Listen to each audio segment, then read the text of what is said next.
പെട്ടെന്ന് കാണുമ്പം എല്ലാവരും വിചാരിക്കുക ഇത് ആപ്പിളിന്റെ ഏതോ പ്രോ വേരിയന്റ് അല്ലേ എന്നാണ്. എന്നാലല്ല, ഇതാണ് റിയൽമി പുറത്തിറക്കിയ ഏറ്റവും പുതിയ റിയൽമി 15T. അപ്പൊ ഇതിന്റെ വിശേഷങ്ങളാണ് നമ്മൾ ഇന്ന് പരിചയപ്പെടാൻ പോകുന്നത്. ഇതാണ് തൊട്ട് മുൻപ് ഇറങ്ങിയ റിയൽമിയുടെ 14T എന്ന് പറയുന്ന മോഡലിന്റെ ഡിസൈൻ. ഇത് ഇപ്പൊ ഇറങ്ങിയ റിയൽമി 15T. ഈ മോഡലിന്റെ പ്രത്യേകത എന്താണെന്ന് വെച്ചാൽ ഇതിൽ യൂസ് ചെയ്തിരിക്കുന്നത് 7000 mAh യമണ്ടൻ ബാറ്ററി, അതും 45 വാട്ടിന്റെ ഫാസ്റ്റ് ചാർജിംഗ് സപ്പോർട്ട് വരുന്നുണ്ട്. അതുപോലെ തന്നെ 120 ഹെർട്സിന്റെ ഒരു ആമോലെഡ് ഡിസ്പ്ലേ, അതും 4000 നിറ്റ്സിന്റെ സപ്പോർട്ട് ഉണ്ട്. IP66, 68, 69 അങ്ങനെ എല്ലാ വാട്ടർ റെസിസ്റ്റന്റ് ടെക്നോളജിയും ഇതിലുണ്ട്.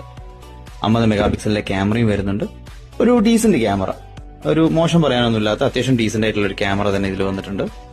അതുപോലെ തന്നെ ഇതിന്റെ പ്രൈസ് റേഞ്ച് പറയുകയാണെങ്കിൽ ബിലോ 20,000 റേഞ്ച് ഇതിന് സ്റ്റാർട്ടിംഗ് വരുന്നുള്ളൂ. പിന്നെ ഇതിൽ യൂസ് ചെയ്തിരിക്കുന്ന പ്രോസസർ ഡയമണ്ട്സിറ്റിയുടെ 6400 ലേറ്റസ്റ്റ് പ്രോസസറാണ്. അത്യാവശ്യം ഒരു ഡെയിലി യൂസിങ്ങിനൊക്കെ പറ്റുന്ന നല്ലൊരു പ്രോസസർ തന്നെയാണ്. അപ്പോൾ എങ്ങനെയുണ്ടെന്ന് നിങ്ങൾ കമന്റ് ബോക്സിൽ